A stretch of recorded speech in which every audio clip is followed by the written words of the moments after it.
जलयुक्त शिवार अभियानासाठी सर्वांनी पुढाकार घ्यावा, मुख्यमंत्री देवेंद्र फडणवीस यांचं आवाहन. शेतकऱ्यांच्या संरक्षणाच्या दृष्टीनं राज्यात राष्ट्रीय कृषी विमा योजना. विदर्भातल्या शेतकऱ्यांना सक्षम करण्यासाठी बाजार समितीनं पुढाकार घ्यावा, केंद्रीय रस्ते वाहतूक मंत्री नितीन गडकरी. नमस्कार. कृषी वार्ता या बातमीपत्रात मी अर्चना आडावतकर आपलं स्वागत करते. आज धनत्रयोदशी आहे, तेव्हा आमच्या शेतकरी बांधवांना दीपावलीच्या हार्दिक शुभेच्छा. आता पाहूया कृषी विषयक सविस्तर वृत्त. पावसाचा प्रत्येक थेंब अडवून आपल्या गावचं शिवार जलयुक्त करण्याचा संकल्प प्रत्येकानं करावा. यासोबतच उद्योग समूह आणि स्वयंसेवी संस्थांनी राष्ट्रीय कर्तव्य म्हणून जलयुक्त शिवार अभियानासाठी पुढाकार घ्यावा, असं आवाहन मुख्यमंत्री देवेंद्र फडणवीस यांनी केलं आहे. नागपूर जिल्ह्यातल्या हिंगणा तालुक्यातल्या मौजा अंबाझरी इथल्या 36 किलोमीटर नाला खोलीकरण आणि रुंदीकरणाच्या कामाचा आरंभ मुख्यमंत्र्यांच्या हस्ते झाला. त्यावेळी आयोजित कार्यक्रमात ते बोलत होते. प्रत्येक गावातल्या पाण्याचा ताळेबंद ठेवून उपलब्ध तसंच आवश्यक पाणी गावाच्या शिवारातच पाणलोट विकासाच्या माध्यमातून उपलब्ध करून दिलं जाणार आहे. यासाठी माथा ते पायथा या प्रणालीनुसार जास्तीचं पाणी अडवण्यात येईल, असं मुख्यमंत्री म्हणाले. मागास भागातल्या 58,000 कृषी पंपांना वीज जोडणी दिल्यामुळेच शेतकऱ्यांच्या जीवनात सकारात्मक परिवर्तन होत असल्याचं त्यांनी सांगितलं. दुष्काळ हा नैसर्गिक नसून मानवनिर्मित असल्यामुळे निसर्गाने दिलेले नदी नाले समृद्ध करून आपण राज्य सुजलाम सुफलाम करूया, असंही मुख्यमंत्री यावेळी म्हणाले. शासनानं क श्रेणीच्या धान्याला 1,410 रुपये आणि अ श्रेणीच्या धान्याला 3,450 रुपये किंमत दिली असली तरीही गोंदिया जिल्ह्यातल्या शेतकऱ्यांना कृषी उत्पन्न बाजार समितीत अडत कापून 1,100 रुपये प्रति क्विंटल दरानं धान्य विकावं लागतंय. आधारभूत किमतीनं धान्य खरेदी करणारं केंद्र अजून उघडलं नसल्यानं शेतकऱ्यांवर ही परिस्थिती ओढवली आहे.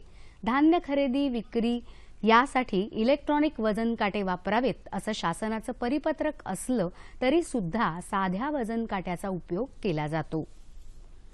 वारंवार नैसर्गिक आपत्तींना तोंड देणारा शेतकरी कर्जबाजारी होऊन निराश होतो.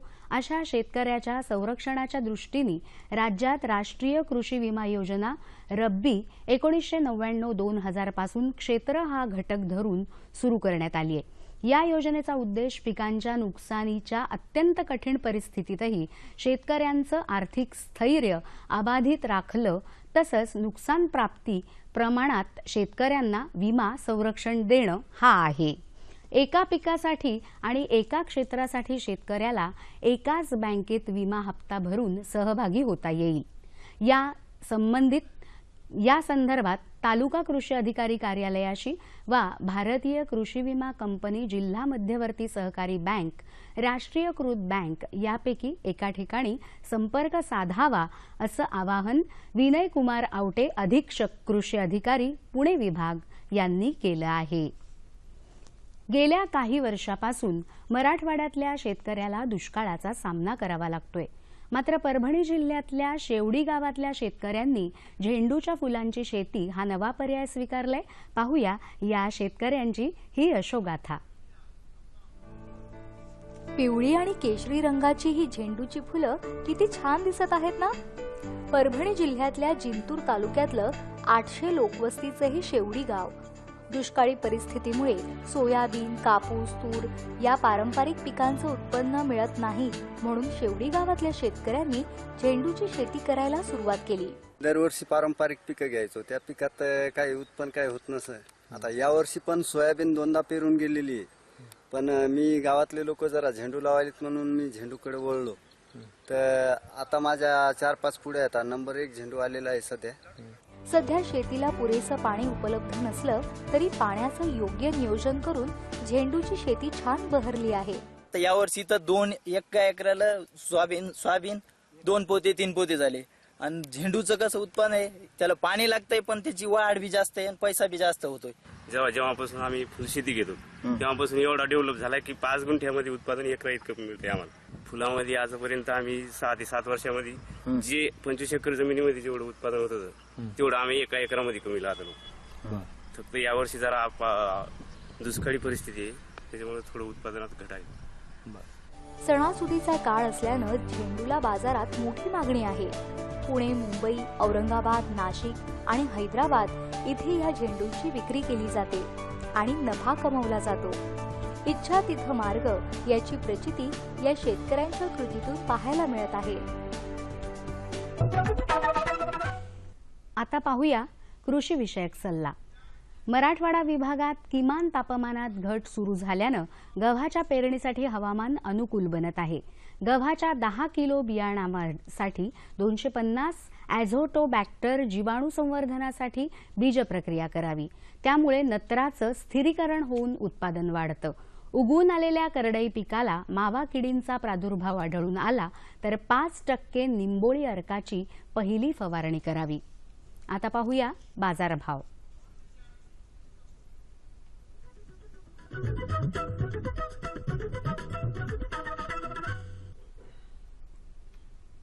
जाणून घेऊया मुंबई कृषी उत्पन्न बाजार समितीकडून प्राप्त झालेले शेतमालाचे बाजारभाव. हे भाव शेतीमालाच्या उत्पादकांसाठी आहेत. निराळा उल्लेख नसल्यास हे भाव प्रति क्विंटल आहेत. गूळ कमाल दर 3500, किमान दर 2600, साखर 2912, 2662, नारळ 2300-800, कोथिंबीर 20,000, 9,000, हळद 12,000, 7,000, संत्री 2700-900, अननस 2,500, 1,000, डाळिंब 14,000, 5,000 आणि कलिंगड 1,400 आणि 900. बाजारभाव विषयक अधिक माहितीसाठी www.agmarketnet.nic.in या संकेतस्थळाला भेट द्या. आता पाहूया हवामानाचा अंदाज.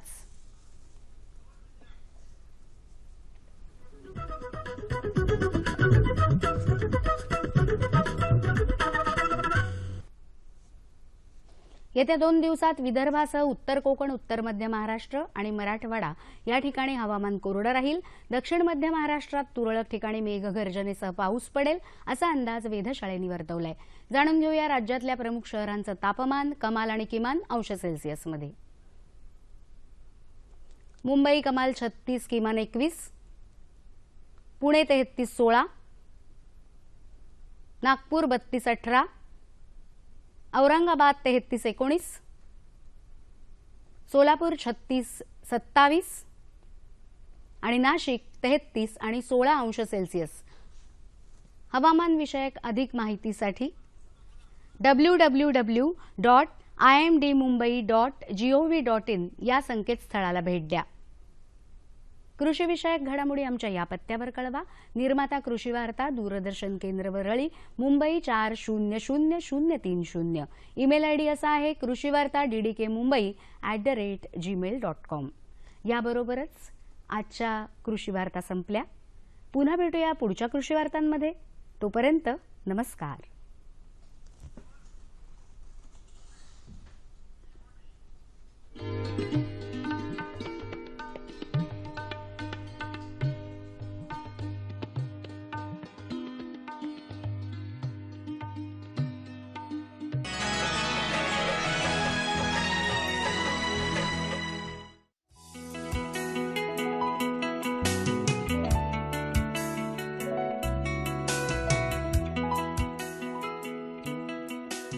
शेतकरी बंधूंनो नमस्कार.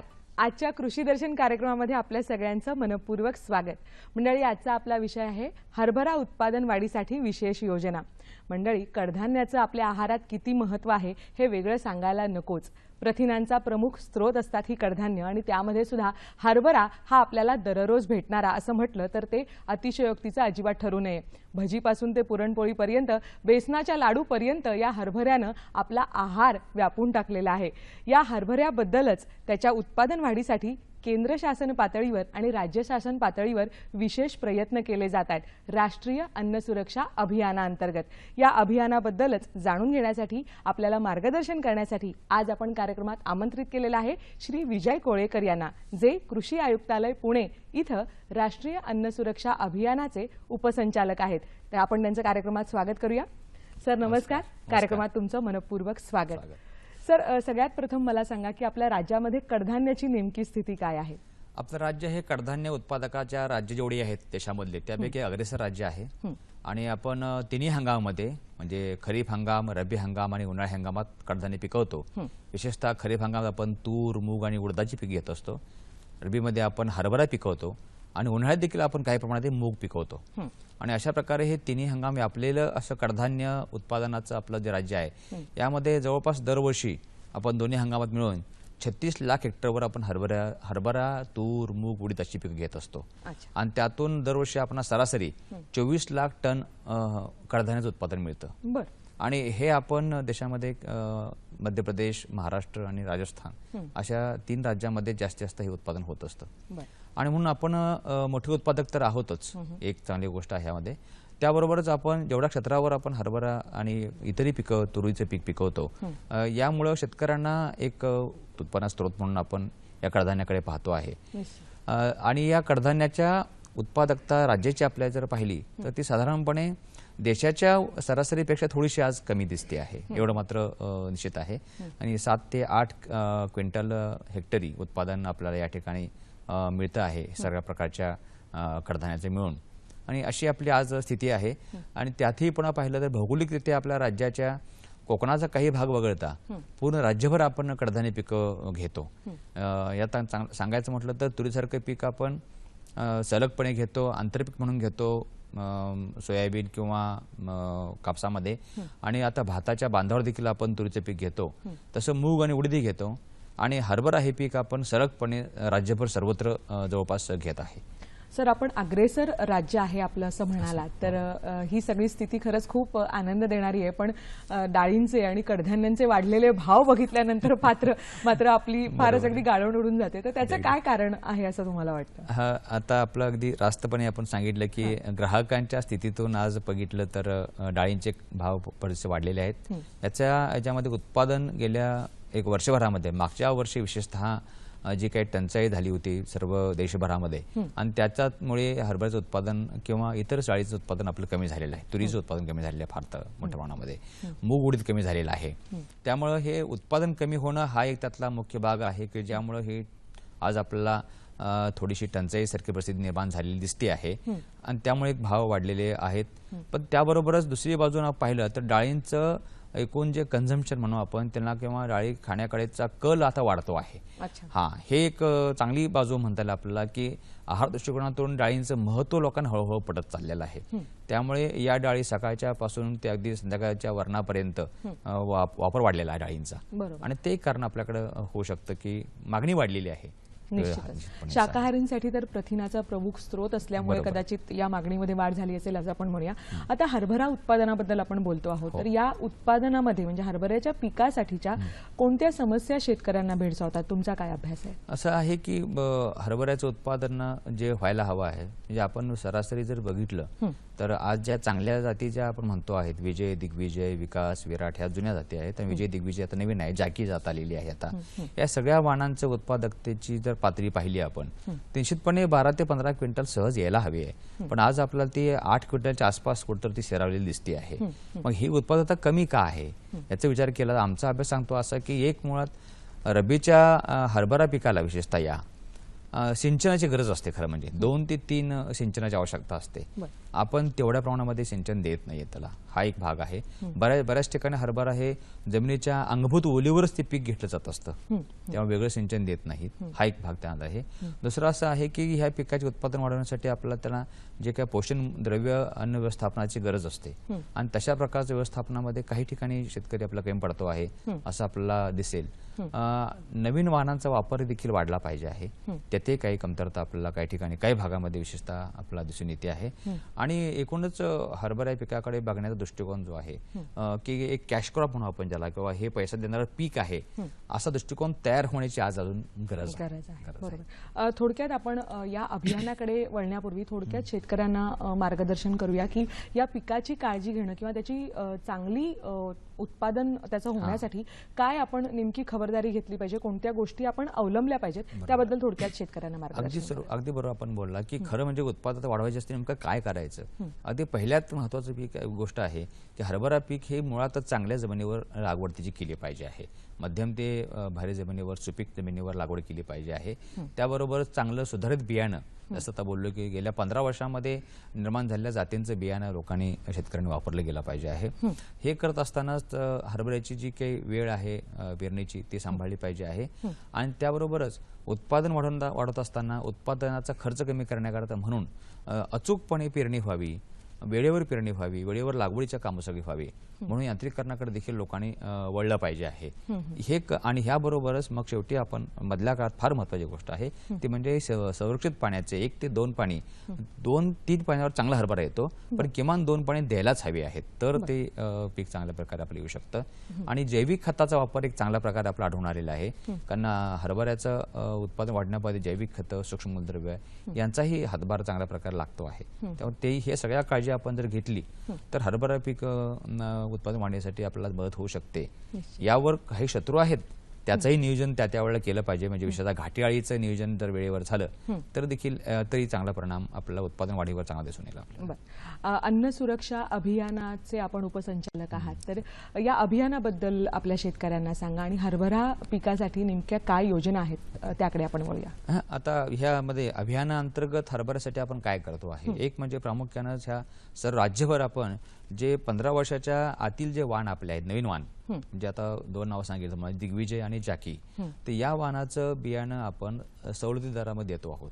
म्हणजे आज ज्या वाणाचा दर साधारणपणे बाजारामध्ये 77 रुपये किलो असा असेल तर ते आज आपण त्यामध्ये 25 रुपये त्यात अनुदान देऊन 52 रुपये किलोनं आज या ठिकाणी बियाणं उपलब्ध करून देतो आहे. हा सगळ्यात महत्त्वाचा पहिला आहे की प्रमाणित बियाण्याचा वापर वाढवणं हा घटक आहे, त्यासाठी प्रयत्न करतो आहोत. दुसरा प्रयत्न आपला असा आहे की याबरोबरच मग म्हटल्याप्रमाणे जैविक खतं आणि सूक्ष्म मूलद्रव्यांचा वापर करून तंत्रज्ञान प्रात्यक्षिके घेतोय आपण त्यामध्ये. आणि हे तंत्रज्ञान जे विद्यापीठानं सिद्ध केलेलं आहे ते शेतकऱ्यापर्यंत पोहोचावं आणि म्हणून त्यांनी विशेषतः लागवड करताना रुंद सरी वाफा पद्धत वापरावी किंवा सरी वरंब पद्धत वापरावी, हे तंत्रज्ञान महत्वाचं आहे. अशा प्रकारचं तंत्रज्ञान प्रात्यक्षिक आपण घेतो आहे. मधल्या काळामध्ये आपण त्याला 2% युरियाची फवारणी करणं हे तेवढंच महत्वाचं आहे, त्यामुळं उत्पादनामध्ये वाढ होते आहे. अशा प्रकारचं तंत्रज्ञानाची प्रात्यक्षिक घेणं हा एक त्यातला महत्वाचा भाग आहे आणि ते आपण घेतोय. कोणतंही पीक चांगलं येण्यासाठी, उत्पादन चांगलं येण्यासाठी बियाणं हा अत्यंत महत्त्वाचा भाग आहे आणि ते सवलतीच्या दरात उपलब्ध करून देणं हा एक भाग झाला. पण हे बियाणं तयार करण्यासाठी काही विशेष प्रयत्न केले जात आहेत का, त्याबद्दल? निश्चित हे अभियानामध्ये एक वैशिष्ट्यपूर्ण आपण यावर्षी सुरुवात केला प्रयत्न आहे हा की महाबीज आणि इतर ज्या राष्ट्रीय महामंडळ आहेत बियाणं उत्पादन करणारी, त्यांच्याबरोबरच शेतकऱ्यांनी स्वतःचं बियाणं स्वतः तयार करावं यासाठी काही शेतकरी गट आणि शेतकरी उत्पादक कंपन्या पुढे येत आहेत. मग अशा शेतकरी उत्पादक कंपन्यांना आपण या ठिकाणी प्रोत्साहन देतो आहे. बियाणं उत्पादन करण्यासाठी देखील आपण त्यांना प्रति क्विंटल चांगलं बियाणं उत्पादन केल्यावर त्यांना 2000 रुपयाचं अनुदान देतो आहोत. यानंतर बियाणं उत्पादन केलेलं बियाण्याची प्रक्रिया करण्याकरता, बीज प्रक्रिया युनिट उभारणं शेतकऱ्यांना करायचं असेल गटांना, तर युनिट उभारणी करता म्हणून आपण साधारणपणे एक 20 लाखाचं युनिट उभा जर केलं तर त्याला 50% सबसिडी आपण त्यात देतो आहे. 10 लाखापर्यंत अनुदान मिळू शकतं. आणि हे बँकेचं कर्ज घेऊन त्यांनी जर हे पूर्ण युनिट प्रकल्प उभा केला तर त्याला हे लागू आहे. उत्पादन केलं बियाणं साठवणुकीसाठी गोडाऊनची गरज असते. अशा प्रकारचे गोडाऊन्स आज फार कमी आहेत. मग उत्पादक कंपनीला वाटलं की आम्हाला गोडाऊन उभा करायचा आहे, तर आम्ही 25 लाखापर्यंत गोडाऊन उभा जर त्यांनी गोडाऊन उभा केलं तर त्या गोडाऊनला 50% हे 12.5 म्हणजे 12.5 लाख रुपये आपण सबसिडी त्यात देतो आहे. आणि हा एक बँकेबल प्रोजेक्ट त्यांनी जर केला तर त्याला अनुदान आहे. आणि चौथ्या टप्प्यात म्हणजे जेव्हा बियाणं साठवलं तर पुढच्या हंगामात बियाणं पुन्हा विक्री करेल. विक्री करण्यासाठी म्हणून पुन्हा त्यांना आपण अनुदान देतो आहोत, म्हणजे वितरण अनुदान त्याला म्हणू आपण.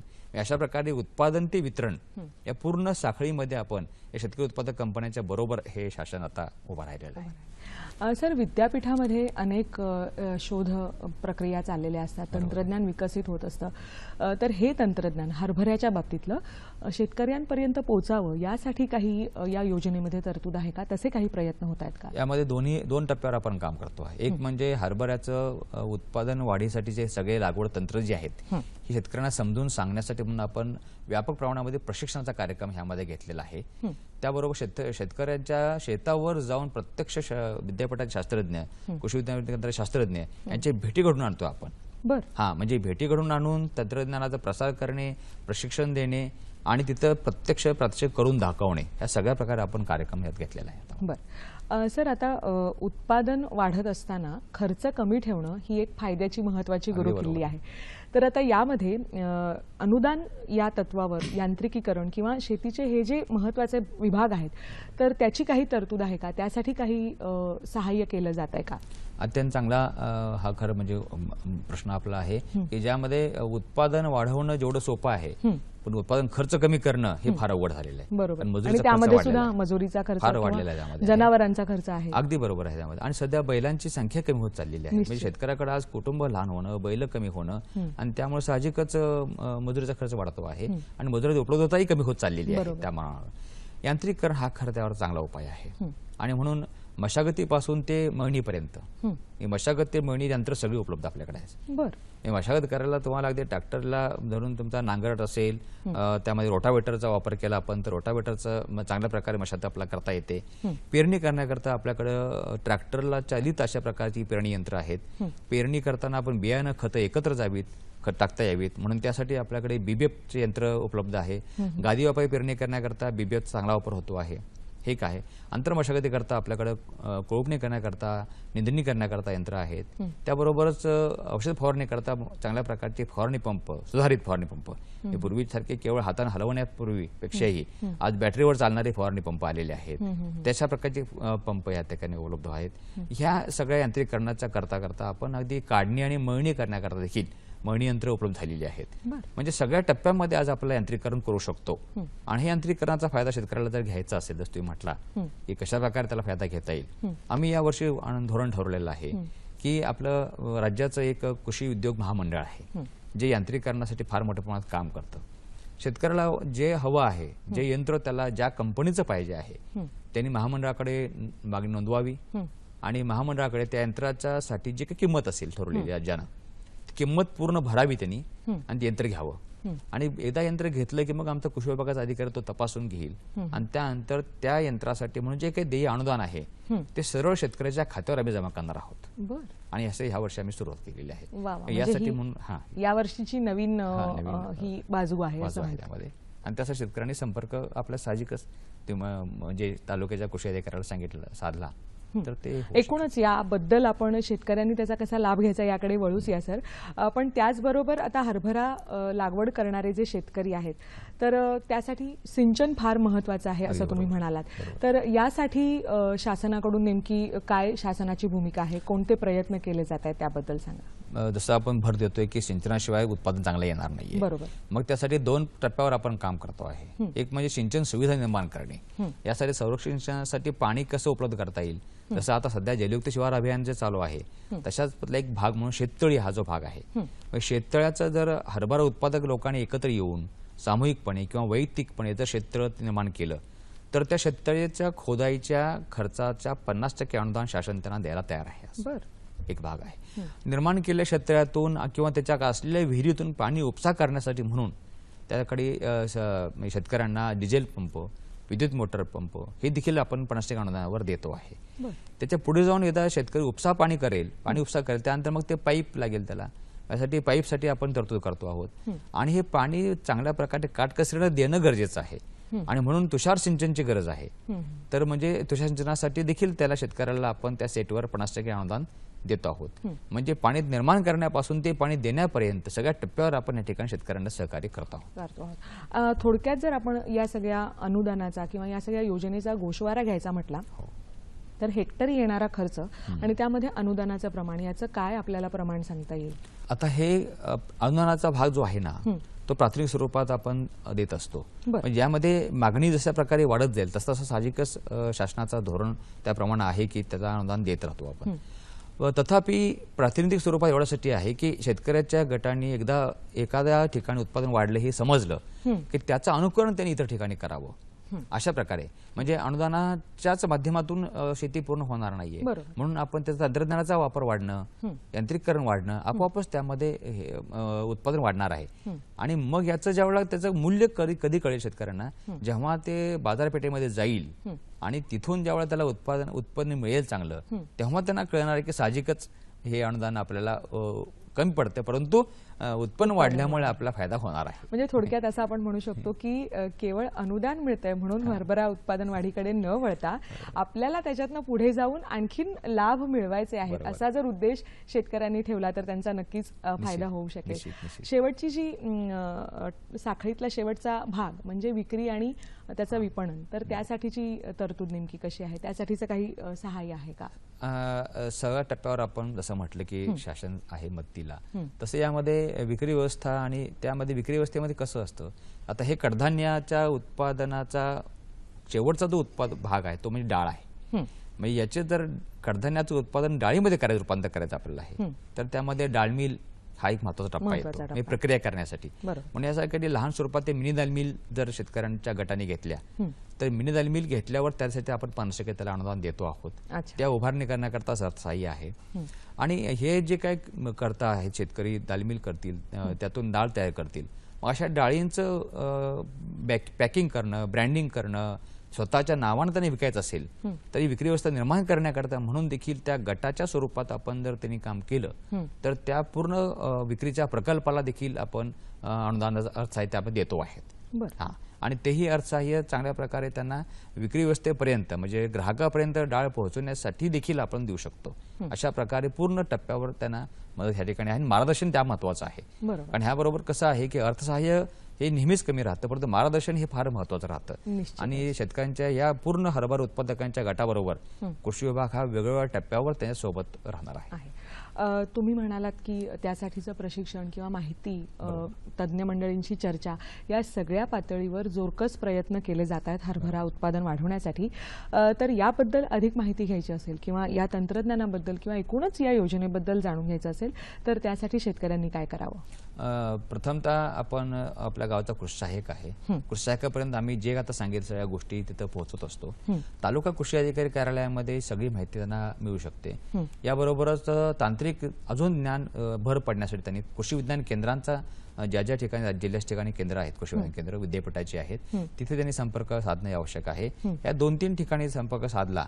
आणि एक महत्वाचा भाग आहे तो म्हणजे प्रक्रिया केंद्र जे आहेत किंवा बाजारपेठेच्या दृष्टिकोनातून अभ्यास आहे त्या ठिकाणी त्यांनी संपर्क साधला तर सगळ्या प्रकारची माहिती त्यांना मिळू शकते. पण कृषी विभागाचं कार्यालय त्यांना सगळी माहिती द्यायला तयार आहे. गेली 4 वर्ष हे अभियान सुरू आहे, तर त्याचा आजच्या दिवशी आपण जर एक मागोवा घ्यायचा म्हटला तर आतापर्यंत त्याचं फलित काय आहे, याबद्दल काय सांगता येईल? निश्चित फलित चांगलं झालेलं आहे. प्रथमतःच आपण पाहतो आहोत की कडधान्यामध्ये आपली उत्पादकता ही जवळपास 15 ते 20% वाढलेली आहे. आणि याच्या निमित्तानं आपण गेल्या वर्षी आपल्याला म्हणजे आपल्या राज्याला कडधान्याचं चांगलं उत्पादन काढल्याबद्दल माननीय पंतप्रधानांनी अवॉर्ड दिलेला आहे आणि कृषी कर्मण अवॉर्ड आपण मिळालेला आपल्याला. आणि हे एक देशभरामध्ये जे काही अनेक राज्यांनी उत्पादन चांगले केले त्यापैकी महाराष्ट्राचा एक चांगला त्याचा मान आहे. आणि याबरोबरच आपल्या डाळीच्या उत्पादनामध्ये जसं आपण भर घातलेली आहे तशा प्रकारेच आपल्याला या अभियानाच्या माध्यमातून यांत्रिकीकरण वाढत चाललेलं आहे. हे एक चांगला आपल्याला फलित दिसते आम्हाला की जेवढी संख्या पूर्वी होती त्यापेक्षा अनेक पटीने संख्या आता यांत्रिकीकरणाची वाढलेली आहे आणि त्याच्यामुळे साहजिक शेतकऱ्यांना त्याचा फायदा होतो आहे. नवीन वाहनांचं प्रसार चांगला झाला या अभियानामध्ये. म्हणजे जेवढी नवीन वाहनं आपल्याला बाजारामध्ये येत आहेत म्हणजे शेतकऱ्याच्या शेतावर ते जावीत म्हणूनसाठी विद्यापीठाने केलेले प्रयत्न या अभियानाच्या माध्यमातून ते चांगल्या प्रकारे आपल्याला दिसून येत आहेत. नवीन वाहन, नवीन तंत्रज्ञान, उत्पादनामधली वाढ आणि एकूण उत्पन्नामधली वाढ हे सगळंच अभियानाचं फलित आपल्याला म्हणता येईल. कार्यक्रमाचा समारोप करत असताना आपल्या सगळ्या शेतकरी बांधवांना हरभरा उत्पादन वाढवण्यासाठी आणि त्याचे एकूणच त्याचे फायदे घेण्यासाठी काय सल्ला द्याल? प्रथमतः शेतकऱ्यांनी बघा म्हटल्याप्रमाणे की एक अगोदर गट स्वरूपात काम करावं. हरभरा उत्पादकांचे गट आणि हरभरा उत्पादकांची कंपनी तयार व्हावी. म्हणजे एखाद्या जिल्ह्यामध्ये हरभरा उत्पादक कंपनी त्या नावानं जर तयार झाली आणि ती कंपनी स्वतःच्या ब्रँडनं त्यांनी आज देशाच्या आणि आंतरराष्ट्रीय बाजारपेठेमध्ये हरभऱ्याचं उत्पादन त्यांनी विकावं, एवढं पर्यंत आपली आज क्षमता आहे. आणि त्यासाठी म्हणून आमचा पूर्ण पाठिंबा, पूर्ण सहकार्य त्यामध्ये आपलं राहील. आणि हे त्यांनी करावं. शेतकऱ्यांनी उत्पादक कंपनी तयार करावी आणि त्या नावानं हरभरा विकावा.